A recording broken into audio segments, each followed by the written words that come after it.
اس لیے گناہگارو تمہیں مبارکباد ہو کہ نیکوکاروں کے لیے خدا ہے، گناہگاروں کے لیے مصطفیٰ ہے۔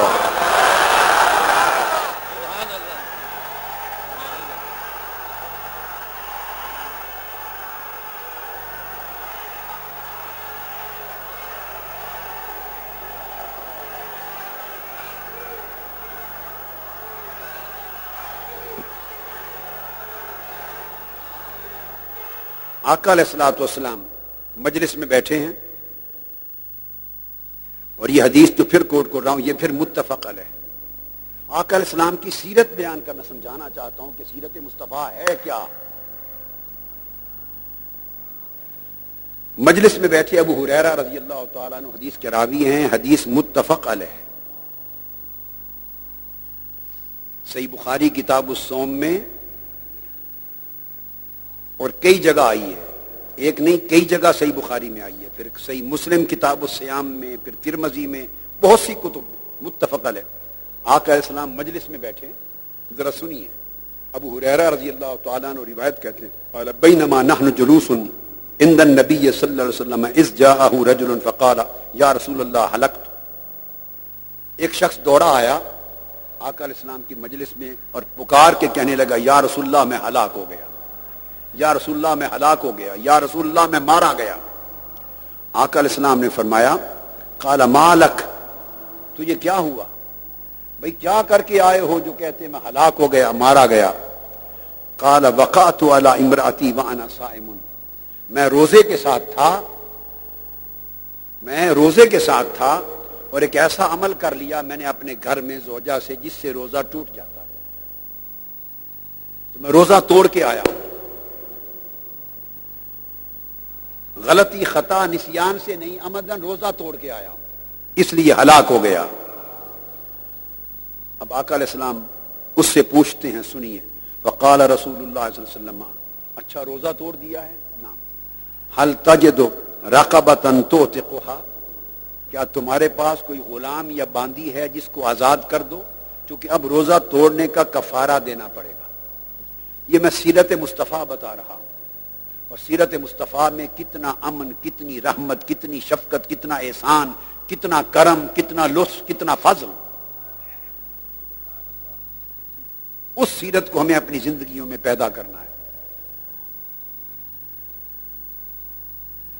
تو یا رسول اللہ، آقا نے فرمایا کہ تمہارے پاس کوئی لونڈی یا غلام ہے جس کو آزاد کر دو تاکہ روزہ توڑنے کا کفارہ ہو جائے؟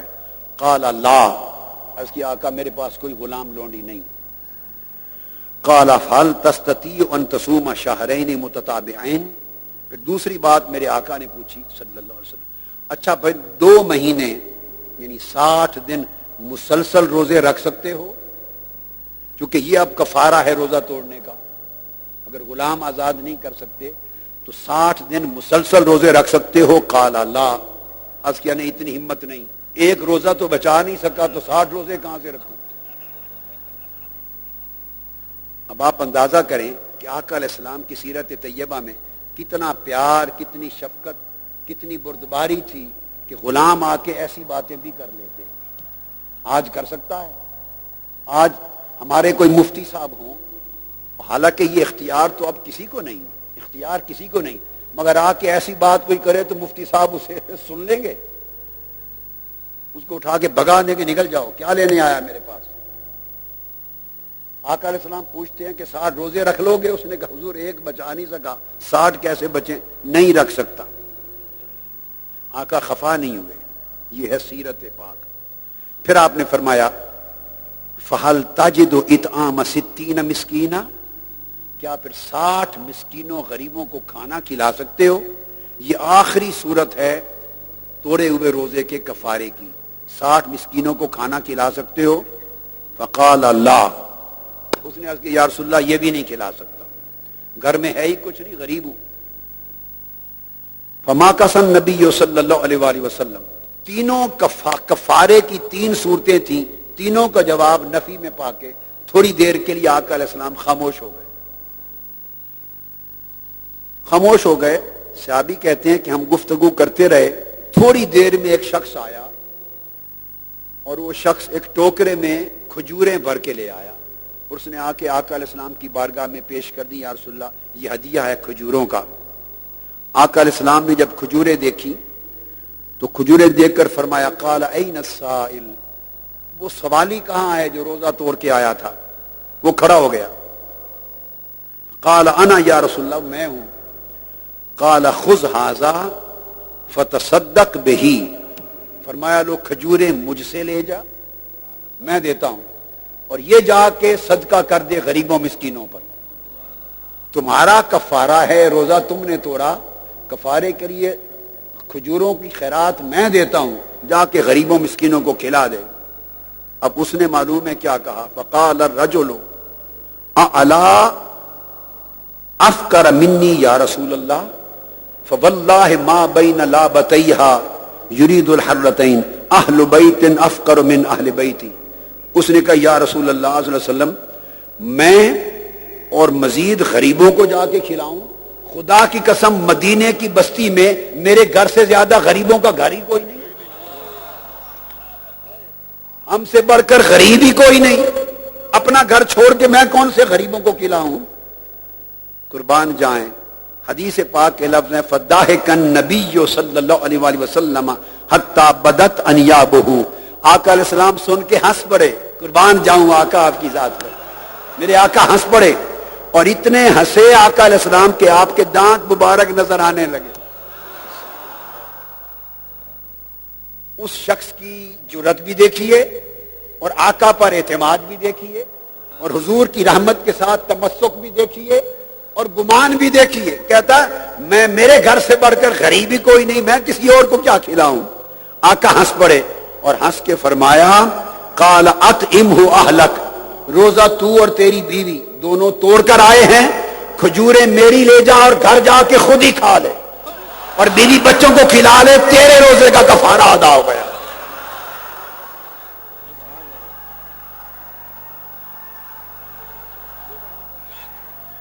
یہ آقا کی رحمت ہے، یہ آقا کا وسعت اخلاق ہے، یہ آقا کی عظمت شفقت ہے، اور ساتھ میرے آقا کا اختیار ہے۔ اختیار ہے جس کو جو روزہ توڑنے والے کو الٹا کھانا کھلا دیں اور کہیں تیرے کفارہ ادا ہو گیا۔ مگر یہ خاصہ ہے تاجدار کائنات صلی اللہ علیہ وسلم کا۔ اب حضور کے بعد قیامت تک کوئی اور مفتی اور عالم ایسا نہیں کر سکتا۔ ایسا نہیں کہ کل کو یہ جو کانپور صاحب آئے ہوئے ہیں، ارشد کانپور، ادھر آؤ نا، یہ آ جائیں اور مجھے کہیں کہ میں روزہ توڑ کے آیا ہوں، اسی طرح کا روزہ توڑ کے آیا ہوں، اور یہ توقع کریں، تو اس کے بعد ایسی توقع اب ختم ہو گئی، ایسی توقع ختم ہو گئی۔ اس لیے توڑنے سے پہلے خیال کرنا۔ یہ آقا کا کرم ہے، یہ آقا کا کردار ہے کہ کیا ہے، گناہگاروں سے محبت کرتے ہیں۔ اور سن لو میرا جملہ یاد رکھنا، اے اہل حیدرآباد، اہل دکن، اہل ہند، کہ ہمیشہ گناہ سے نفرت کرو، گناہگار سے نفرت نہ کرو۔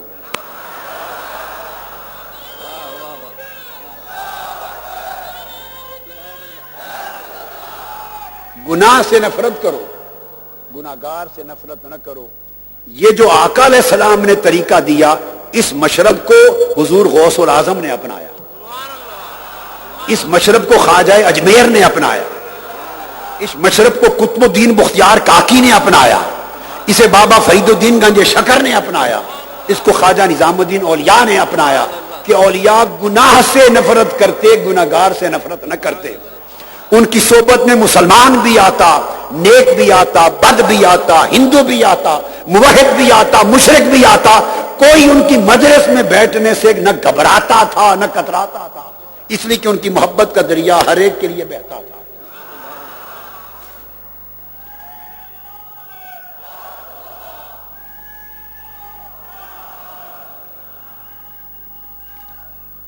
آقا علیہ الصلوۃ والسلام کا یہ عمل، آپ نے یہ شفقت، یہ رحمت، یہ وسعت، امن، انسانیت اور آدمیت کی سطح پہ سکھایا ہے، صرف امت مسلمہ کے لیے نہیں، یاد رکھیں، صرف مسلمانوں کے لیے نہیں، انسانیت کی سطح پہ میرے آقا نے یہ سکھایا ہے۔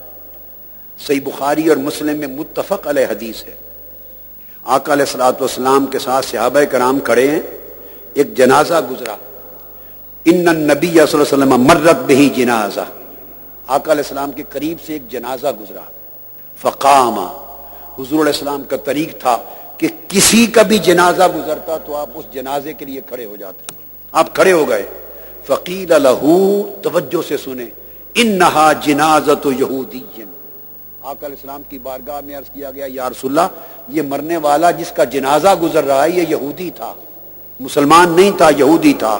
میرے آقا پلٹے، فرمایا لیست نفسا، فرمایا یہودی تھا بتانے والے، بتا کیا انسان نہیں تھا؟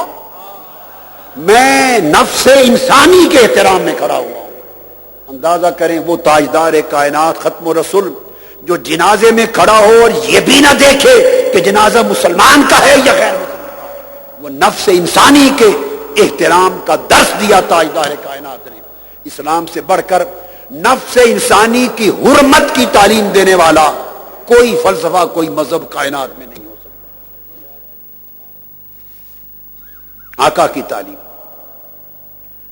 اور پھر یہ تو صرف انسانیت کی بات نہیں، آقا علیہ السلام کی جو رحمت ہے اور آقا کی جو تعلیم ہے وہ انسانیت کے لیے نہیں، عالم خلق کے لیے، حیوانوں اور جانوروں اور چرند اور پرند کے لیے بھی میرے آقا نے حقوق بھی رکھے اور ان کے اوپر رحمت و شفقت کا درس دیا۔ یہ بھی بخاری مسلم میں متفق علیہ حدیث، عبداللہ بن عمر رضی اللہ تعالیٰ عنہ روایت کرتے ہیں، آقا علیہ السلام نے فرمایا، قال عذبت امرأۃ فی ہرۃ حبستھا حتی ماتت جوعا۔ آقا علیہ السلام نے صحابہ کو بتایا اور ہم تک تعلیم پہنچائی کہ ایک عورت کے پاس بلی تھی، اس نے کسی وجہ سے ناراض ہو کر اس بلی کو باندھ دیا اور باندھے رکھا، چھوڑا نہیں، نہ کھانا پینا اس کو دیا اور نہ آزاد کیا کہ جا کے کھا لے، حتیٰ کہ وہ اسی قید میں بلی مر گئی۔ آقا علیہ السلام نے فرمایا فدخلت فیہا النار، وہ عورت اس بلی کے مار دینے کی سبب سے جہنم میں بھیج دی گئی، جہنم میں بھیج دی گئی۔ کہ بلی کی موت واقع ہوئی اس کے ہاتھ سے عمدن، اور بلی کی موت کے سبب سے عورت جہنم میں گئی۔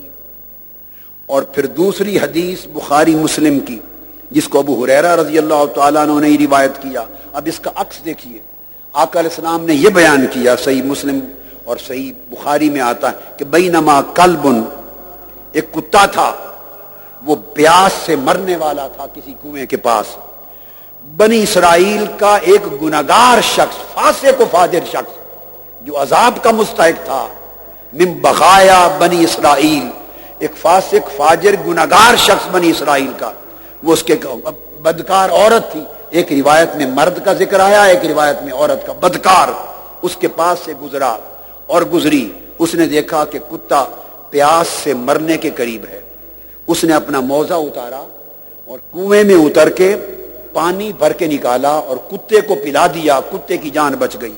میرے آقا علیہ السلام نے فرمایا فسقت، اس کو اس عورت نے پانی پلایا، فغفر لها به، اس کتے کی جان بچانے کے سبب اللہ نے اس بدکار عورت کو جنت میں بخشش کر دی۔ تو کتے کی جان بچائی تو جنت میں گئی، اور بلی کی جان لی تو دوزخ میں گئی۔ تو گویا اسلام کا تصور تو یہ ہے کہ انسان تو انسان، وہ حیوانوں کو، کتے اور بلی تک کے حقوق کی اسلام حفاظت کرتا ہے۔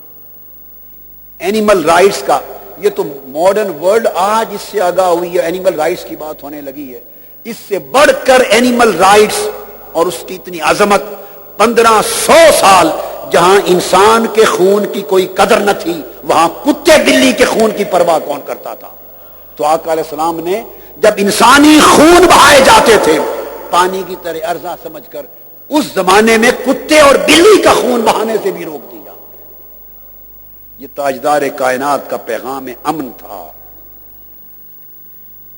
اور پھر حدیث پاک میں ہے، یہ صحیح سنن ابی داؤد میں حدیث آتی ہے کہ آقا علیہ الصلوۃ والسلام جا رہے ہیں، صحابہ کرام ساتھ ہیں، ایک چڑیا کا گھونسلہ ہے، بعض صحابی جا کے اس کے 2 بچے اٹھا کے لے آئے، وہ اچھی آواز دینے والی چڑیا تھی، چنڈول اس کے بچے اٹھا لیے کہ گھر جا کے پالیں گے. گھونسلے سے وہ چڑیا نکلی. اب دیکھیے یہ تو ایک رخ تھا نا رحمت کا, اب بھی آ رہا ہے, مگر ایک دوسرا رخ بھی شان مصطفیٰ کا دیکھیے. بہت سے صحابہ کرام کا اجتماع ہے. اب چڑیا کیا جانے, چڑیا کو پہچان ہے یہ بزرگ کون ہے, یہ کون ہے, وہ کون ہے, یہ کون ہے, یہ کون ہے کوئی چڑیا کو پہچان؟ وہ چڑیا آئی اور سارے اجتماع میں آقا علیہ السلام کے سر انور کے اوپر منڈلانے اور چیخنے لگ گئی اور رونے لگ گئی, شکایت کرنے لگ گئی کہ آقا میرے بچے اٹھا کے لائے. تو حضور علیہ السلام نے فرمایا, حدیث پاک میں آتا ہے, پوچھا فقال من فجع هذه بولدها, اس چڑیا کو اس کے بچوں کی وجہ سے کس نے رلایا ہے؟ صحابی کھڑے ہوئے, یا رسول اللہ یہ ہم سے کیا. فرمایا ردو ولدها الیہا, جاؤ اس کے بچے گھونسلے میں واپس رکھ کے آؤ. تو آقا علیہ السلام چڑیا کے رائٹس کی بھی حفاظت کرتے ہیں. جس رسول نے کتوں کے حقوق کی حفاظت کی, جس رسول نے بلی کے حقوق کی حفاظت کی, جس رسول نے چڑیا اور پرندوں کے حقوق کی حفاظت کی, اس رسول کی تعلیمات سے بہتر انسانوں کے حقوق کی حفاظت اور کون کر سکتا ہے؟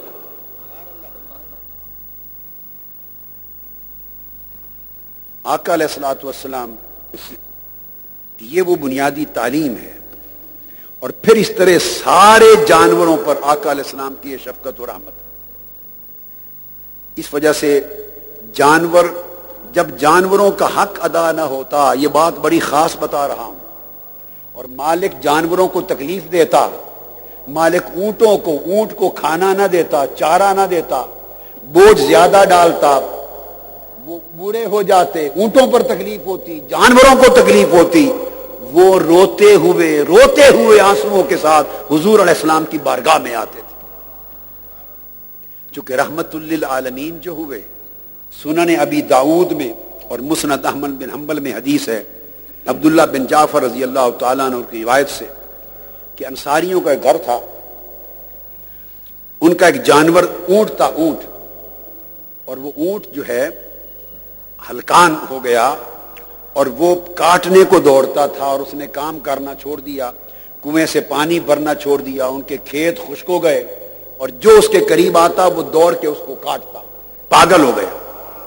وہ آقا علیہ السلام کی بارگاہ میں آئے, یا رسول اللہ اونٹ نے بڑی مشکل پیدا کر دی. میرے آقا تشریف لے گئے. جب اونٹ نے دور سے آقا علیہ السلام کو آتے دیکھا, حدیث کے لفظ ہیں سنن ابی داؤد مسند احمد بن حنبل, آقا علیہ السلام کو دیکھا, فلما رأى النبی صلی اللہ علیہ وسلم حن وزرفت عیناہ, اونٹ آقا علیہ السلام کے قریب دوڑ کے آیا اور رو پڑا. اور امام ابو نعیم نے لکھا فلما رآہ البعیر جرجر ووضع جرانہ, آقا علیہ السلام کو دیکھ کر دھاریں مار کے اونٹ رو پڑا, اور رو کر وہ حضور علیہ السلام کے آگے گر گیا قدموں میں. فماسح ظفراہ فسکتا, حضور نے اونٹ کو پیار کیا جیسے بچے کو پیار کرتے ہیں, تو اونٹ سسکیاں لے لے کے چپ کر گیا. تو آقا نے فرمایا من رب ھذا الجمل, اس اونٹ کا مالک کیا, کہاں ہے؟ مالک آیا. تو آقا نے فرمایا انہ شکا الی انک تجیعہ وتدعبہ, اس اونٹ نے مجھے آ کے شکایت کی ہے کہ تم اسے بھوکا بھی رکھتے ہو اور اس کی طاقت سے بڑھ کے کام لیتے ہو, اس کو چارہ دیا کرو اور جتنی طاقت ہے اتنا کام لیا کرو.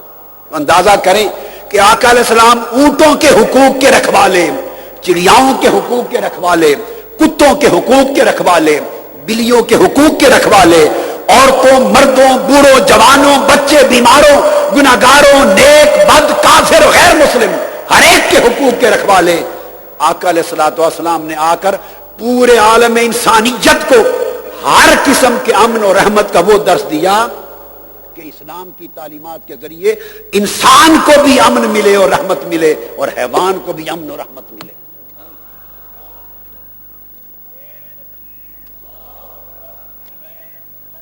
اس لیے حدیث میں ام سلمہ رضی اللہ تعالی عنہ روایت کرتی ہیں, صحرا میں آقا جا رہے ہیں,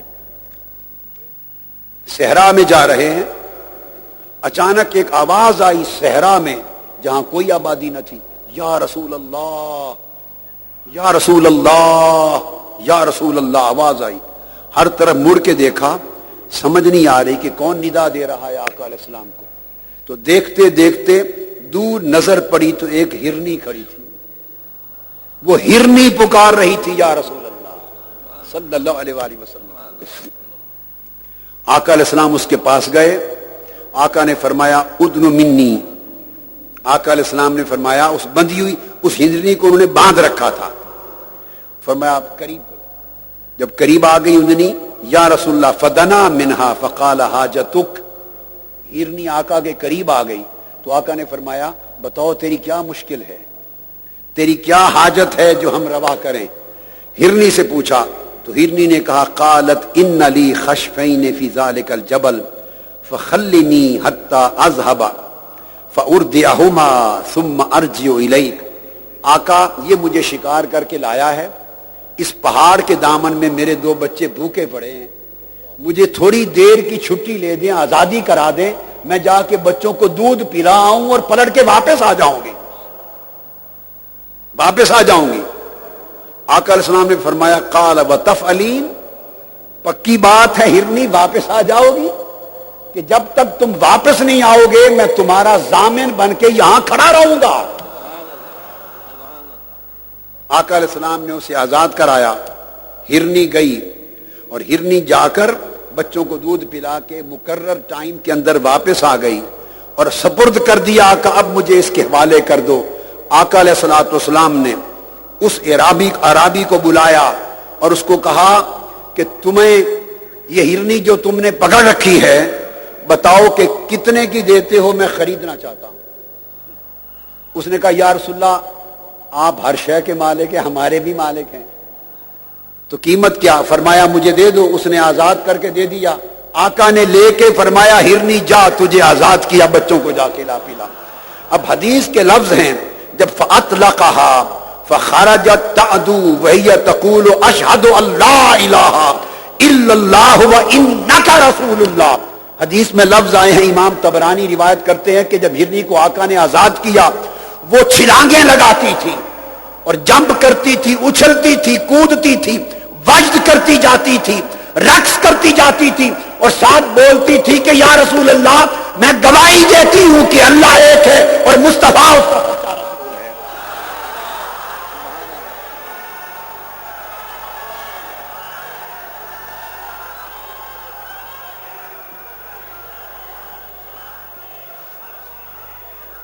میں آقا علیہ الصلوۃ والسلام کی سیرت امن و رحمت کی نہ صرف پوری انسانیت کے لیے بلکہ پورے عالم خلق کے لیے آپ کی سیرت طیبہ کا اسوہ رحمت بیان کر رہا ہوں۔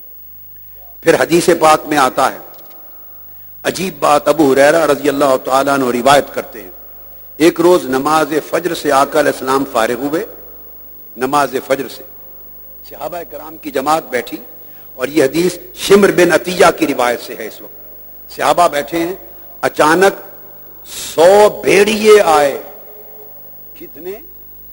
100 بھیڑیوں کی جماعت آئی اور آ کے پاؤں کے بل بیٹھ گئی 100 بھیڑیے اور عرض کرنے لگے یا رسول اللہ صلی اللہ علیہ وآلہ وسلم ہم نے کچھ شکار پکڑے تھے اپنے کھانے کے لیے، اور یہ جب پکڑتے ہیں تو یہ دوڑ کے ہمارا رزق ہم سے چھین کے لے جاتے ہیں، یہ جو مالک ہوتے ہیں بکریوں کے، تو اب ہمیں تو بھوکے مر رہے ہیں، ہمیں رزق نہیں ملتا، اب بھیڑیوں کے رزق کے بھی ذمہ دار مصطفیٰ ہے۔ اندازہ کر لیں، بکریوں کے ذمہ دار آقا، اونٹنیوں کے ذمہ دار آقا، ہرنیوں کے ذمہ دار آقا، چیونٹیوں کے ذمہ دار آقا، چڑیا کے ذمہ دار آقا، کتوں اور بلیوں کی جان کے ذمہ دار آقا۔ ارے کائنات کی کوئی شے ہے جس کو میرے مصطفیٰ نے امن عطا نہ کیا ہو، میرے مصطفیٰ نے جس کو رحمت سے نوازا نہ ہو، اور میرے آقا نے جس پر کرم نہ کیا ہو، اپنی چادر رحمت کی نہ تانی۔ انہوں نے کہا کہ ہمارے رزق کا کھانے کا کوئی بندوبست کر دیں، تو میرے آقا علیہ السلام نے فرمایا صحابہ کرام کو جواب دیا، فقال لهم رسول اللہ صلی اللہ علیہ وسلم ترضخوا لهم شيئا من طعامكم وتأمنون على ما سوى ذلك فشكوا الى رسول الله الحاج فقال فآذنوهن۔ آقا علیہ السلام نے فرمایا ایک گروہ صحابہ تم ان کے کھانے پینے کے لیے تھوڑا سا حصہ نکال لیا کرو، ان کو ان کا حصہ کھانے پینے کا تھوڑا سا دے دیا کرو، باقی ساری بکریاں بچ جائیں گی۔ ان کو ان کے رزق کی ضمانت دے دی اور ساری بکریوں کی حفاظت۔ ان سے کہا باقی بکریوں کو نہ کھانا۔ عرض کی یا رسول اللہ باقی بکریوں کو نہیں کھائیں گے۔ ان کو رزق مل گیا، وہ آوازیں نکالتے اور یا رسول اللہ کے نعرے لگاتے ہوئے بھیڑیے واپس چلے گئے۔ ارے اس دور کے بھیڑیوں کو مصطفیٰ کی معرفت تھی، اس دور کے اونٹوں کو مصطفیٰ کی معرفت تھی، اس دور کے جانوروں کو تاجدار کائنات کی رحمت و عظمت کی معرفت تھی۔ وہ نعرے لگا کے جب حضور سے حق پاتے تو جاتے۔ اسی طرح آقا علیہ الصلوۃ والسلام، اسی طرح حدیث پاک میں آتا ہے بڑا عجیب ایمان افروز معاجرہ۔ آقا علیہ الصلوۃ والسلام اسی طرح کسی اور اونٹ کے ماجرے میں گئے، 2 اونٹ پاگل ہو گئے، 2 اونٹ پاگل ہو گئے۔ آقا علیہ الصلوۃ والسلام انصاری کے کہنے پر تشریف لے گئے اور ان اونٹوں کے لیے وہ بندھے ہوئے تھے انصاری کی حویلی میں۔ آقا علیہ السلام تشریف لے گئے، انصاری نے کہا یا رسول اللہ صلی اللہ علیہ وآلہ وسلم، عرض کیا آقا آپ خدا را اس حویلی میں نہ چاہیے، کیونکہ یہ اونٹ پاگل ہیں، پاگل کتے کی طرح ہو چکے ہیں، آپ جائیں گے تو آقا آپ پر حملہ آور ہو جائیں گے، آپ پر حملہ آور ہو جائیں گے اور ہمیں ڈر ہے کہ آپ کو نقصان پہنچائیں۔ امام احمد بن حنبل اور امام ابن ابی شیبہ نے روایت کیا۔ تو آقا علیہ السلام اس کو فرمانے لگے فکر نہ کر، فکر نہ کر۔ آقا علیہ السلام نے فرمایا کہ یہ اونٹ مجھے کچھ نہیں کہتے، یہ اونٹ مجھے کچھ نہیں کہتے، اس کی فکر نہ کر، کیوں کہ مجھے ان سے کوئی خطرہ نہیں۔ صحابہ حیران ہو گئے۔ جب آقا علیہ السلام قریب گئے تو دونوں اونٹ دوڑے آقا علیہ السلام کی طرف، گھٹنوں کے بل، جیسے آپ تشہد میں بیٹھتے ہیں گھٹنوں کے بل دوڑ کے بیٹھے، میرے آقا کے قدموں پر گر کے سجدہ ریز ہو گئے۔ آقا علیہ السلام کو سجدہ کرنے لگے اور سجدہ کر کے آقا علیہ الصلوۃ والسلام نے ان کے سر کے بالوں سے پکڑا اور کہا ایسے ہلکا سا مار کے، جاؤ مالک کا کام کیا کرو، اور مالک کو کہا ان کو کھلایا پلایا کرو۔ جب اونٹ چلے گئے تو صحابہ کرام کی طرف آقا ملتفت ہوئے اور صحابہ کرام نے پوچھا یا رسول اللہ 2 باتیں، ایک تو یہ اونٹ اور بکریاں اور جانور آپ کو سجدہ کرتے ہیں بے عقل ہو کر۔ سیدنا صدیق اکبر نے عرض کیا آقا جانور اور اونٹ آپ کو سجدہ کریں اور ہم سجدہ نہ کریں، ہمیں اجازت دے دیں کہ ہم بھی تعظیم میں آپ کو سجدہ کیا کریں۔ میرے آقا نے فرمایا انہیں کرنا دو، مگر انسان کے لیے میری شریعت میں سجدہ کرنے کی اجازت نہیں۔ دوسری بات صحابہ کرام نے پوچھا یا رسول اللہ تعجب ہے، ان اونٹوں کو آپ کی پہچان ہے؟ آپ پر حملہ آور نہیں ہوئے، ہر ایک کو کھاتے تھے، آپ کے سامنے سجدے میں گر گئے۔ تو آقا علیہ الصلوۃ والسلام نے فرمایا لیس شیء بین السماء والارض الا یعلم انی رسول اللہ الا عاصی الجن والانس، کہ سوائے بد عقیدہ انسانوں اور جنوں کے زمین آسمان کی ہر شے میرے مقام کو پہچانتی ہے۔ اندازہ کریں، زمین و آسمان کی ہر شے میری عظمت کو پہچانتی ہے، میرے مقام کو پہچانتی ہے، سوائے ان لوگوں کے اور ان جنوں کے جو بد عقیدہ ہے اور بد عمل ہیں۔ ان بدکاروں بد عقیدوں کو چھوڑ کے ہر کوئی میرے مقام کو پہچانتا ہے۔ ارے آقا علیہ السلام کے زمانے کے بگڑے ہوئے اونٹ بھی مصطفیٰ کی شان کو جانتے تھے، اور ہم انسان ہو کر عظمت مصطفیٰ کو نہ پہچانے تو ہم سے تو اونٹ بھی بہتر ہوئے، ہم سے تو بکریاں بھی بہتر ہوئی، ہم سے تو جانور بھی بہتر ہوئے۔ تو آقا علیہ الصلوۃ والسلام کا یہ کرم، بکریوں کو تکلیف ہوتی تو آقا کی بارگاہ میں سجدہ ریز ہوتی۔ انس بن مالک روایت کرتے ہیں رضی اللہ تعالی عنہ کہ ایک بکری کا مسئلہ ہوا، آقا تشریف لے گئے، وہ آگے بکری آئی اور قدموں میں گر کے حضور کو سجدہ ریز ہو گئی۔ سیدنا ابو بکر صدیق نے عرض کیا یا رسول اللہ انا نحن حق بالسجود لک من هذه الغنم، یا رسول اللہ اس بکری سے زیادہ ہمارا حق ہے، اونٹوں بکریوں سے زیادہ کہ ہم آپ کو سجدہ کیا کریں. فقال انہ لا ينبغی ان یسجد احد لاحد. آقا نے فرمایا نہیں، کسی شخص کو میری شریعت اور میری ملت اور امت میں اجازت نہیں کہ وہ کسی کو سجدہ کرے، اجازت نہیں. حاضرین محترم، یہ آقا علیہ الصلوۃ والسلام کا اسوہ اور آپ کی سیرت طیبہ ہے. میں یہی پیغام امن اور یہی پیغام محبت، یہی پیغام رحمت اور یہی پیغام عظمت سیرت مصطفیٰ لے کر ہندوستان میں آیا ہوں. یہی پیغام میں نے آسٹریلیا، نیوزی لینڈ کے آخری کونے جہاں سورج طلوع ہوتا ہے تو اس کی پہلی کرن پڑتی ہے، میں نے ان بستیوں تک یہ پیغام مصطفیٰ کا پہنچایا اور اس سنت کے لیے پہنچایا کہ میرے کانوں میں آقا کی حدیث کی آواز گونجتی تھی. میرے آقا نے فرمایا جہاں جہاں سورج طلوع ہوتا ہے اور جن جن کناروں پر غروب ہوتا ہے میرا نام وہاں وہاں تک پہنچے گا. میں نے کہا وہاں تک مصطفیٰ کا نام پہنچانے والے لوگوں کی نوکری کے ساتھ ہم بھی شامل ہو جائیں. شرق سے غرب تک میں نے ہر جگہ فقط میرے آقا علیہ الصلوۃ والسلام کے امن کا، رحمت کا، عظمت کا، سیرت کا، محبت کا، شفقت کا پیغام پہنچایا ہے اور یہ ثابت کیا ہے، بیان کیا ہے کہ دہشت گردی کو اسلام کے ساتھ بریکٹ نہ کیا جائے. دہشت گردی کو اسلام کے ساتھ بریکٹ کرنے والے، اسلامک ٹیررزم کہنے والے، بھلے وہ ہندوستان میں لوگ ہوں یا وہ امریکہ میں ہوں، وہ یورپ میں ہوں یا پاکستان میں ہوں، کہیں بھی ہوں، جو اسلامک ٹیررزم کہتے ہیں وہ اسلام کو دہشت گردی سے نتھی کرنے کے نتیجے میں دہشت گردوں کے مشن کو فائدہ پہنچاتے ہیں، دہشت گردی کو تقویت دیتے ہیں کہ دہشت گرد اسلامک کی ٹرم لگنے سے یہ کہتے ہیں کہ ہم سچے مسلمان ہیں، تو اسلام کا مخالف ہمیں اسلامک کہہ رہا ہے.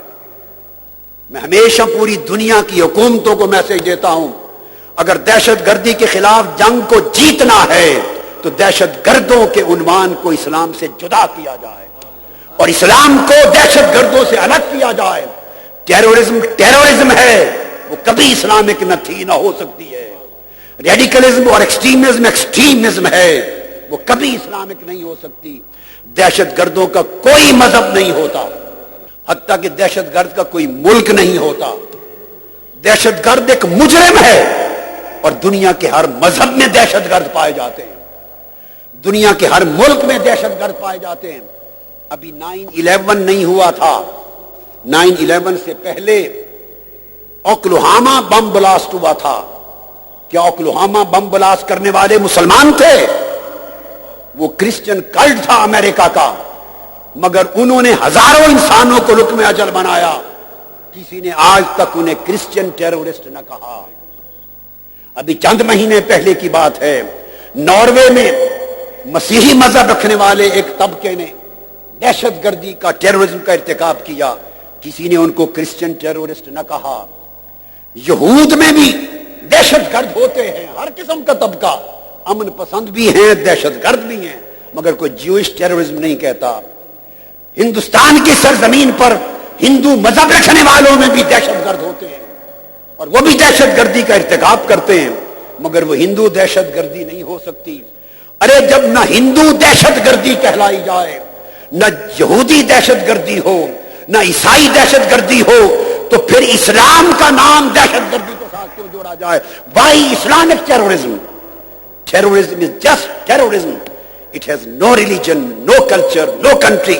These are just criminal people, and an act of criminality cannot be connected with concept of Islam.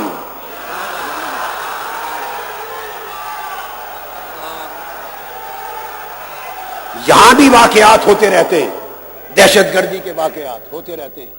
میں اسی ضمن میں خیال آ گیا مجھے، میں ابھی دورہ کر کے آیا ہوں، گجرات میں تھا، اور بدقسمتی میرا خیر خدا کا شکر ہے، میں اللہ کا شکر ہے، اور میں پریس اور میڈیا کا شکریہ ادا کرتا ہوں، پریس اور میڈیا کا، کہ میرے سٹیٹمنٹ کو، جو مین سٹریم پریس ہے امریکہ میں، انگلینڈ میں، یورپ میں، حتیٰ کہ اسرائیل تک، یروشلم ٹائمز میں مین سٹریم پریس، اور انڈیا میں واچ کرتا ہوں پچھلے 3 سال سے میرے سٹیٹمنٹ کو دنیا کے کسی ملک کے پریس اور میڈیا نے ڈسٹورٹ نہیں کیا، غلط رپورٹنگ نہیں کی.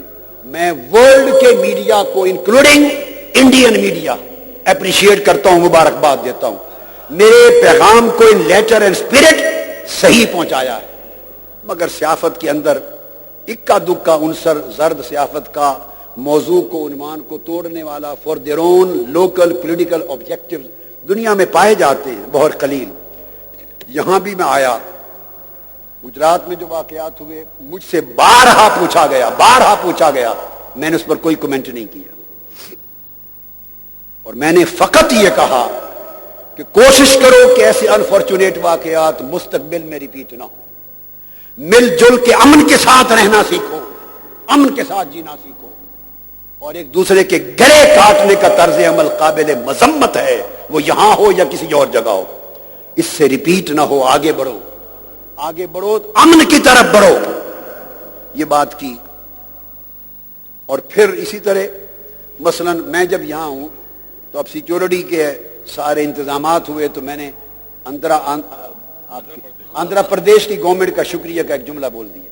میں جہاں بھی گیا ہوں میں نے فقط ایک جملہ اس گورنمنٹ کے سیکیورٹی فراہم کرنے اور فیسیلیٹیٹ کرنے پر تھینکس کا جملہ بولا. یہ میری اخلاقی انسانی ذمہ داری ہے.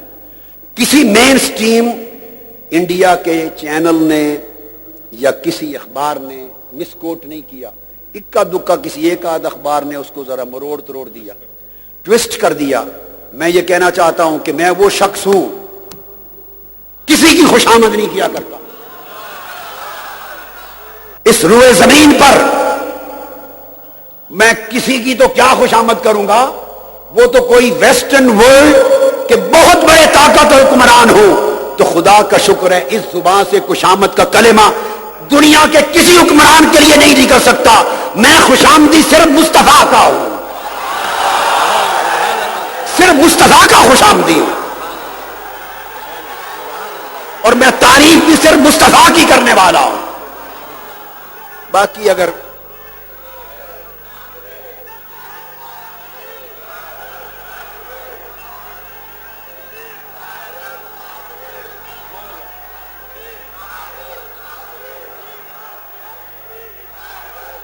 اس لیے میں انڈین پریس اور میڈیا کو بار دیگر مبارکباد دیتے ہوئے کہ ان کے مین سٹریم تمام پریس نے، گجراتی زبان کے اخبارات نے بھی اور ٹائمز آف انڈیا سمیت سب نے پازیٹیو رپورٹنگ کی، میں ان کا پھر شکریہ کرتا ہوں. لیکن سب سے کہتا ہوں کہ کوئی اکا دکا اخبار چھوٹا موٹا، میرے اس دورے کو، یہ میرا دورہ امن ہے، میرا دورہ محبت ہے. میں نفرتوں کو مٹانے آیا ہوں. ایسا کومنٹ کسی چیز پہ نہیں کر سکتا جو رائٹ اور لیفٹ اس کا معنی غلط توڑ مروڑ کیا جا سکے. میرے پیغام کو ان لیٹر اینڈ اسپرٹ پہنچائیں تاکہ نفرتوں کی آگ کو بجھایا جا سکے. اور میرے دورے سے اگر سرزمین ہند پر مسلمانوں اور ہندوؤں کے مابین محبت، بھائی چارے اور برداشت کی فضا پیدا ہو سکتی ہے تو میں سمجھوں گا کہ میں عبادت کا کوئی کام کر کے گیا ہوں. مگر میرے بیان کو مروڑا نہ جائے، توڑا نہ جائے. پھر میری ہر سٹیٹمنٹ ریکارڈ پر ہے، میری ہر پریس کانفرنس ریکارڈڈ ہے، میری ہر جملہ ریکارڈڈ ہے. لہذا کہیں ایسا مغالطہ ہو تو براہ راست میری سٹیٹمنٹ کو سنیں، ریکارڈڈ سٹیٹمنٹ کو. تو میں عرض یہ کر رہا تھا، آخری حصہ میری گفتگو کا جو نچوڑ ہے، لوگوں آقا علیہ الصلوۃ والسلام کی سیرت سن لی، لیکن اب معاملہ یہ ہے کہ آقا علیہ الصلوۃ والسلام کے ساتھ ہمیں اپنے تعلق کو مضبوطی سے استوار کرنا ہوگا، اپنے تعلق کو استوار کرنا ہوگا اس دنیا میں بھی، چونکہ حضور علیہ السلام نے ہی کام آنا ہے، اور قبر اور برزخ میں بھی آقا علیہ السلام نے ہی کام آنا ہے، اور قیامت کے دن بھی آقا علیہ السلام نے ہی کام آنا ہے.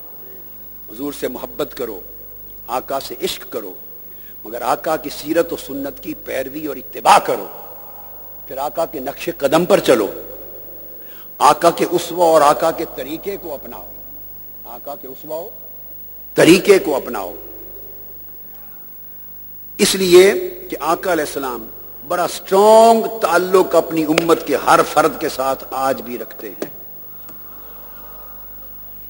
آپ میں سے ایک ایک شخص پر میرے آقا علیہ السلام کی نگاہ ہے. خواہ کوئی حیدرآباد دکن کا باسی اور خواہ کوئی بامبے اور بنگلور کا باسی، خواہ کوئی لاہور اور کراچی کا باسی ہے، خواہ کوئی امریکہ، کینیڈا، انگلینڈ اور یورپ کا باسی، خواہ کوئی فار ایسٹ جاپان کا رہنے والا ہے، خواہ کوئی ملک افریقہ کا رہنے والا ہے، جہاں جہاں آقا کا غلام امتی آباد ہے، آقا علیہ السلام کی اس پر نگاہ ہے۔ اور بڑی اہم حصہ ہے میری گفتگو کا، اہم حصہ، اس لیے کہ آقا علیہ الصلوۃ والسلام پر یاد رکھ لیں صبح و شام ہمارے اعمال پیش ہوتے ہیں، آج بھی پیش ہوتے ہیں۔ حضرت انس بن مالک رضی اللہ تعالیٰ عنہ روایت کرتے ہیں حدیث، آقا علیہ السلام نے فرمایا حیاتی خیر لکم، میرا ظاہر حیات میں زندہ رہنا بھی تمہارے لیے خیر ہے، اور فرمایا فَإِذَا أَنَا مِتُّ كَانَتْ وفاتی خیر لکم، اور جب میری وفات ہو جائے گی تو میرا وفات پا جانا بھی تمہارے لیے خیر ہے۔ صحابہ کرام نے پوچھا یا رسول اللہ آپ کی ظاہری حیات تو خیر ہے، فرمایا ہے وفات کیسے خیر ہوگی؟ فرمایا اس لیے کہ حیاتی خیر لکم ینزل علی الوحی فاخبرکم بما یحل لکم وما یحرم علیکم، مجھ پر وحی آتی ہے، میں تمہیں ہدایت دیتا رہتا ہوں، حلال و حرام سمجھاتا رہتا ہوں، یہ میرا ظاہر حیات اس لیے خیر ہے، اور جب میری وفات ہو جائے گی وہ سنیے فَإِذَا أَنَا مِتُّ كَانَتْ وفاتی خیر لکم، وفات کے بعد بھی میں تمہارے لیے خیر ہوں گا۔ کیسے؟ فرمایا تُعْرَضُ عَلَيَّ أَعْمَالُكُمْ، تمہارے اعمالکم، تمہارے اعمال ہر وقت میرے اوپر میری وفات کے بعد بھی پیش کیے جاتے رہیں۔ حیدرآباد، دکن میں، ہند میں، پاکستان میں، شرق تا غرب، پوری دنیا انسانیت میں آقا کا ایک ایک امتی غلام جو عمل کرتا ہے وہ عمل ایک تو نامہ اعمال میں لکھے جاتے ہیں اور کرامن کاتبین اللہ کے حضور پیش کریں گے، اور یاد رکھ لو اوپر تو جاتا ہی ہے، دو چینلز ہیں، دوسرا ہر عمل 7 گنبد خضرا میں پیش کیا جاتا ہے آقا علیہ السلام کو۔ اور آقا نے فرمایا وَإِن رَأَيْتُ، فرمایا فَإِن رَأَيْتُ خَيْرًا حَمِدتُ اللَّهَ وَإِن رَأَيْتُ غَيْرَ ذَلِكَ اسْتَغْفَرْتُ اللَّهَ لَكُمْ، اگر تمہارے نیک اعمال میں دیکھوں تو اللہ کی بارگاہ میں شکر ادا کرتا ہوں، اور اگر کوئی تمہارے گناہگاری خطا کاری پہنچ جائے تو میں آج بھی گنبد خضرا میں لیٹا ہوا تمہاری بخشش کی دعا کرتا رہتا ہوں اور تمہارے لیے شفاعت کرتا رہتا ہوں۔ آپ نے اندازہ کر لیا کہ آقا علیہ السلام نے پھر فرمایا حضرت بکر بن عبداللہ المزنی کی روایت سے، فرمایا کہ تُعْرَضُ عَلَيَّ أَعْمَالُكُمْ فَمَا رَأَيْتُ مِنْ خَيْرٍ حَمِدتُ اللَّهَ عَلَيْهِ وَمَا رَأَيْتُ مِنْ شَرٍّ اسْتَغْفَرْتُ اللَّهَ لَكُمْ، تمہارے اعمال مجھ پر پیش ہوتے رہتے ہیں۔ اس حدیث ان حدیث صحیحہ سے ثابت ہوا کہ آقا علیہ السلام کانسٹنٹ کنیکشن کے ساتھ ہیں، حضور متصل ہمہ وقت امت کے ایک ایک فرد کے ساتھ حضور نے تعلق رکھا ہوا ہے، اور صبح و شام امتیوں کے اعمال و احوال سے باخبر ہیں۔ نیکی پہنچتی ہے تو خوش ہو کے اللہ کا شکر ادا کرتے ہیں، کسی کا گناہ پہنچتا ہے تو بخشش کے لیے دعا کرتے ہیں۔ آپ اندازہ کریں کہ آقا علیہ الصلوۃ والسلام کا ایک تعلق تو یہ کہ ہمہ وقت ہمارے ہر عمل پہ نگاہ رکھے ہوئے ہیں، سو ہمیں اپنے اعمال کو اتنا اچھا کرنا چاہیے کہ کل آقا کی بارگاہ میں شرمساری نہ ہو، ایسا نہ ہو کہ ہمارے گناہ پہنچیں، بدی پہنچے، اور حضور تو کریم اور رحیم ہے، بخشش و مغفرت کی دعا کریں گے۔ خوش نصیب ہے وہ امتی کہ صبح و شام اس کی نیکیاں گنبد خضرا میں پہنچیں، اور آقا اللہ کے حضور شکر ادا کر کے خوش ہو کے دیکھے میرے امتی نیک عمل کر رہے ہیں، میری سیرت اور میرے اسوہ پہ چل رہے ہیں، امن و محبت کا عمل کر رہے ہیں، تقوی پرہیزگاری انجام دے رہے ہیں، اعمال صالحہ اخلاق حسنہ کا ارتکاب کر رہے ہیں، اس سے آقا علیہ السلام کا دل خوش ہوگا۔ یہ ایک تعلق، اور پھر دوسرا تعلق ہر وقت حضور ہمارے ساتھ کنیکٹڈ ہیں۔ کس طرح؟ ابو ہریرہ رضی اللہ تعالیٰ عنہ روایت کرتے ہیں آقا نے فرمایا صلو علیہ، اب میں چونکہ بڑا اہم حصہ ہے، ایک ایک کلمہ غور سے سنیے، اب چونکہ دارالسلام ہے تو میں اس مناسبت سے بات اینڈ پر لا رہا ہوں۔ آقا علیہ السلام نے فرمایا صلو علیہ فإن صلاتکم تبلغنی حیث کنتم، مجھ پر درود کثرت سے پڑھا کرو، درود کثرت سے پڑھا کرو. آقا علیہ السلام نے فرمایا اس لیے کہ تمہارا پڑھا ہوا ہر درود براہ راست مجھ تک پہنچتا ہے. آقا علیہ السلام دیکھیے ایک طریقہ تو یہ ہے کہ فرشتے ہر درود کو پہنچاتے ہیں, وہ بارگاہ کی عظمت کا تقاضا ہے ادب کے لیے, مگر میں آقا کا ڈائریکٹ لنک رکھنا امت کے ساتھ, اور جس طرح مالک اپنے غلام کی بات براہ راست سنتا ایک ہے, ایک چینل کے ذریعے پہنچنا کام تب بھی ہو جاتا ہے, مگر اس غلام اور اس رعایا کی خوشی کا عالم کیا ہوگا جس میں بغیر کسی چینل سے مالک خود بات کو سنے کہ بتا تیری درخواست کیا ہے. تو لوگوں ملائکہ درود و سلام تو آقا تک پہنچاتے ہی ہیں, مگر خوش نصیبی یہ ہے کہ امت کے ہر فرد کا درود و سلام آقا علیہ السلام بذات خود روزانہ سنتے ہیں, خود روزانہ سنتے ہیں. اور روزانہ سننے پر حدیث ہے امام حسن مجتبی کرم اللہ وجہ الکریم کی روایت ہے, جسے امام ابو یعلا نے مسند میں روایت کیا, امام حیثمی نے مجموع الزوائد میں, حافظ ابن حجر عسقلانی نے, سخاوی نے, سب نے روایت کیا کہ آقا علیہ السلام نے فرمایا لوگوں صلو علی وسلموا, مجھ پر کثرت سے درود بھی پڑھا کرو, درود بھی پڑھا کرو اور مجھ پر سلام بھی پڑھا کرو.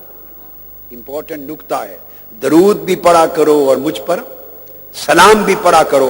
فرمایا فإن صلاتکم وسلامکم یبلغنی اینما کنتم, فرمایا کہ تمہارا صلات درود اور تمہارا سلام دونوں براہ راست مجھ تک پہنچتے ہیں جہاں سے بھی پڑھتے ہو. اے دکن کے لوگوں, اللہ کی عزت کی قسم اور آقا دو جہاں کی حدیث پاک کی قسم, آقا نے فرمایا اگر دکن کے شہر کے گھر میں بیٹھا ہوا, مانا بتا رہا ہوں, دہلی میں کوئی گھر میں بیٹھا, پاکستان اور عرب و عجم میں گھر میں بیٹھا, فرمایا اینما کنتم, روئے زمین کے جس مقام سے بھی میرا امتی مجھ پر درود پڑھتا ہے یا سلام پڑھتا ہے, اس کا درود بھی ڈائریکٹ مجھ تک پہنچتا ہے, اس کا سلام بھی براہ راست مجھ تک پہنچتا ہے. اور پھر بات صرف یہ نہیں, حیرانگی کی بات ہے, اس حدیث کے اوپر ایک عجب مضمون آج آپ کو سنانے والا ہوں, عجب, جو شاید کثرت کے ساتھ آپ نے پہلے سنا پڑھا نہ ہو, اور بعض علماء نے جو کتب کے مطالعہ میں ہم وقت مصروف رہتے ہیں انہوں نے پڑھا ہوگا. حدیث پاک ہے, حضرت ابو الدرداء رضی اللہ تعالیٰ عنہ روایت کرتے ہیں, حدیث کے راوی صحابی, اور امام طبرانی نے تخریج کی ہے اس کو, امام طبرانی نے اس حدیث کی تخریج کی, اور امام ابن ماجہ نے تخریج کی, اور امام سخاوی نے تخریج کی. روایت حضرت ابو الدرداء کی یہ, آقا علیہ السلام نے فرمایا, توجہ طلب حدیث کے الفاظ, فرمایا لیس من عبد یصلی علی الا بلغنی صوتہ, پہلے حدیث تھی لیس من مسلم یصلی علی او یسلم علی الا بلغنی صلاتہ و تسلیمہ, کہ اس کا درود و سلام براہ راست مجھ تک پہنچتا ہے. اب جو حدیث میں اس وقت دے رہا ہوں امام طبرانی کی روایت سے, آقا علیہ السلام نے فرمایا, حضرت ابو الدرداء کی روایت, کوئی شخص لیس من عبد یصلی علی, جو مجھ پر درود و سلام پڑھتا ہے, فرمایا الا بلغنی صوتہ حیث کان, وہ روئے زمین کے جس مقام سے بیٹھ کر پڑھے اس کی آواز بھی میرے کانوں پر آتی ہے. خوش نصیبو, اے عاشقان مصطفیٰ, ارے غلامان مصطفیٰ, تمہیں مبارک ہو کہ اللہ نے درود اور سلام پڑھنا مصطفیٰ پر تمہارا نصیب بنا دیا. ہر وقت درود و سلام پڑھنا اللہ نے تمہارا عقیدہ بنا دیا. درود و سلام پڑھنا ہر وقت اللہ نے تمہارا وتیرہ اور شعار بنا دیا. درود و سلام کو فرشتے بھی پہنچاتے تھے, اور درود و سلام آقا کو براہ راست بھی پہنچتا تھا, مگر مبارک ہو امت محمدی کے ہر فرد کو. آقا نے فرمایا الا بلغنی صوتہ, پڑھنے والے کی اپنی آواز میں اپنے کان سے سنتا ہوں. جب تم درود و سلام پڑھتے ہو گنبد خضرا میں تمہاری آواز پہنچتی ہے میرے آقا کے پاس. آقا علیہ السلام کے لیے نہ مکان کا قرب ہے نہ مکان کا بعد ہے. صبح و شام میرے آقا کا تعلق ہمارے ساتھ استوار رہتا ہے. چونکہ زندگی اس دنیا کا لمحہ لمحہ آقا علیہ السلام کے ساتھ جڑا ہوا ہے، اور ہماری بخشش و مغفرت اور شفاعت آج بھی آقا علیہ السلام ہمارے لیے کر رہے ہیں. اس لیے لوگوں ضروری ہے کہ آقا علیہ الصلوۃ والسلام کے ساتھ اپنے تعلق و محبت کو قائم رکھو، اپنے تعلق کے محبت کو قائم رکھو.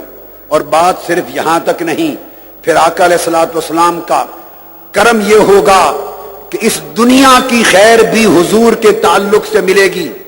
اور آگے سنیے، جب مرو گے موت کی پہلی شام، جب قبر میں منکر نکیر آئیں گے، قبر میں منکر نکیر آئیں گے، تو پہلی شام میں منکر نکیر آ کے، بخاری مسلم کی متفق علیہ حدیث ہے، سنیے متفق علیہ حدیث، منکر نکیر آ کے میت کو اٹھائیں گے اور اٹھا کے پہلا ایک ہی سوال کریں گے، ما کنت تقول فی حق ھذا الرجل لمحمد، بتا اس محمد مصطفیٰ کے بارے میں تیرا عقیدہ کیا؟ ارے دنیا کی خیرات بھی حضور کے دم سے صلی اللہ علیہ وسلم، اور قبر کی شام میں نجات بھی حضور کے دم سے.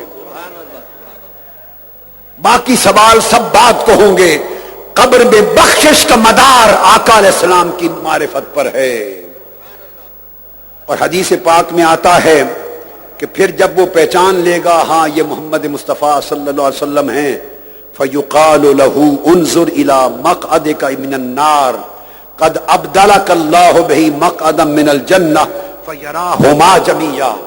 اس کے سامنے ایک طرف دوزخ کر دی جائے گی قبر میں، ایک طرف جنت کا منظر آ جائے گا، اور بتایا جائے گا اے مرنے والے دیکھ یہ تمہارا ٹھکانہ تھا دوزخ.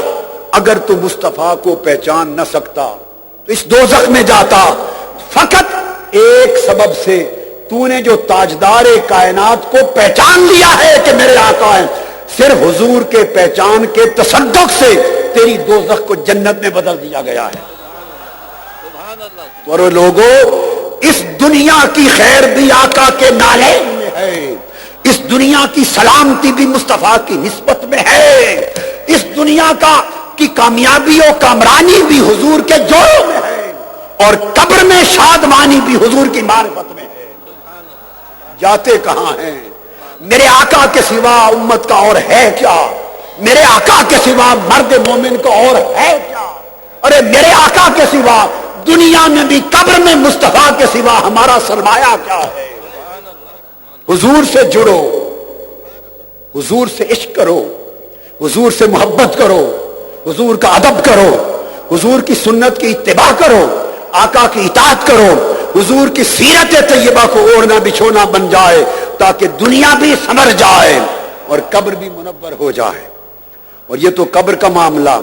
اور آخری بات، دنیا بھی حضور کی نسبت سے سنور جائے گی، آخرت بھی حضور کی نسبت سے سنور جائے گی.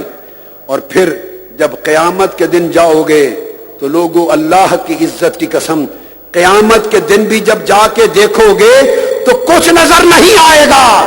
قیامت کے دن کی بخشش بھی صرف واسطہ مصطفیٰ سے ہوگی. اور میں آپ کو حدیث بتانا چاہتا ہوں، قیامت کے دن جب آپ پہنچیں گے، قیامت کے دن سنو، میرے آقا نے فرمایا بڑی خاص بات، اور یہ لب لباب اور نچوڑ ہے. حیدرآباد دکن کے لوگوں، آج ایک ٹھاٹھے مارتا ہوا سمندر ہے. ایک مجھے وہ یاد آ رہا ہے، وہ رات جب سالار ملت حضرت سلطان صلاح الدین اویسی حیات تھے، یہاں بیٹھے تھے میرے دائیں پہلو میں، اور ان کی آمد کے موقع پر میرا خطاب تھا. وہ بھی سمندر تھا. اور آج 8-9 سال کے بعد آیا ہوں، آج اس سمندر پہ بھی بڑا سمندر ہے. ارے یہ سمندر عشق مصطفیٰ کا ہے، یہ سمندر محبت مصطفیٰ کا ہے، نسبت مصطفیٰ کا ہے، تعلق مصطفیٰ کا ہے. مجھے علم ہے، مجھے کوئی غلط فہمی نہیں، مجھ میں اور ہے کیا؟ یہ لاکھوں کی تعداد میں ٹھاٹھے مارتا ہوا ان اوشن آف مین کائنڈ کیوں آیا ہے؟ تو مجھے دیکھنے تھوڑا آیا ہے. میں کیا ہوں، میری حیثیت کیا ہے؟ میں ایک تنکے سے بھی کمتر ہوں، مگر فقط علم ہے، اس لیے آیا ہے کہ یہ مصطفیٰ کے عاشق ہیں اور ان کو پتا ہے یہاں عشق مصطفیٰ کی خیرات بٹے گی، عشق مصطفیٰ کی خیرات بٹے گی، اس میں مصطفیٰ کی بات ہوگی، نسبت مصطفیٰ کی بات ہوگی۔ میں اس لیے آیا ہوں کہ تمہیں امن سکھاؤں اور مصطفیٰ سے کٹے ہوئے تعلق کو جوڑ کر جاؤ، جڑ جاؤ میرے آقا سے اور حضور کے نالین سے جڑ جاؤ، کیونکہ قیامت کے دن سنیے آخری حدیث، قیامت کے دن سنو خاموشی سے، اب سمندر اٹھ گیا ہے، سمندر خاموشی سے سنو، جیسے آج اٹھے، میری بات سنیں، پن ڈراپ سائلنس، کوئی آواز نہ آئے، کوئی آواز نہ آئے، جیسے آج اٹھے ہو آقا کا نام سن کر۔ اب میری بات سنو، حدیث میں حضرت عبداللہ بن عمر نے روایت کیا، ہمتن گوش ہو کر سنو، حضرت عبداللہ بن سلام نے روایت کیا، حضرت عبداللہ ابن مسعود نے روایت کیا، حضرت مجاہد تابعی نے روایت کیا، حضرت ابی وائل نے روایت کیا، ان سب صحابہ تابعین نے روایت کیا، اور وہ کیا، جیسے آج اٹھے ہو، سنو میری بات، آقا کا نام سن کر جیسے سمندر سے لہریں اٹھ کے 10 فٹ کھڑی ہو جاتی ہیں، عاشق کھڑے ہو گئے، اور میں تمہیں ایک بات بتانا چاہتا ہوں، تصور کرو قیامت کے دن کا، اللہ کی عزت کی قسم، حدیث کی تفسیر کی کتابیں بھری پڑی ہیں، میری اس کتاب کو پڑھو، الفتوحات النبویہ فی الخصائص الاخرویہ، میں نے اس کے سینکڑوں صفحات ان حدیثوں میں درج کر دیے کہ قیامت کا دن ہوگا، اسی طرح قبروں سے اٹھو گے، قبروں سے اٹھو گے، یاد رکھنا، جب قبروں سے اٹھے گے مصطفیٰ کی امت اور دائیں بائیں تم دیکھو گے تو عرش پر تمہیں 2 کرسیاں نظر آئیں گی،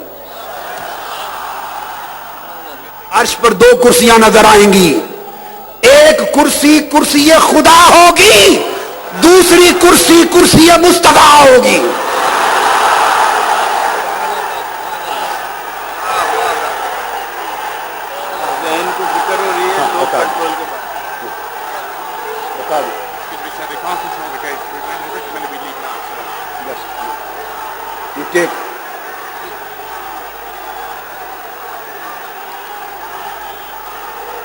ایک کرسی کرسی خدا ہوگی، دوسری کرسی کرسی مصطفیٰ ہوگی۔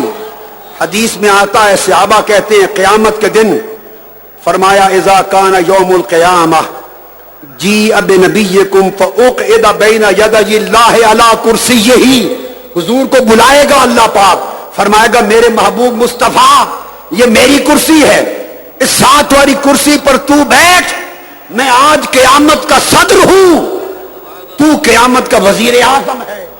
اور اللہ پوچھے گا مصطفیٰ بتا، خود بتا تیری امت کے ساتھ آج کیا کیا جائے، مشورہ دے۔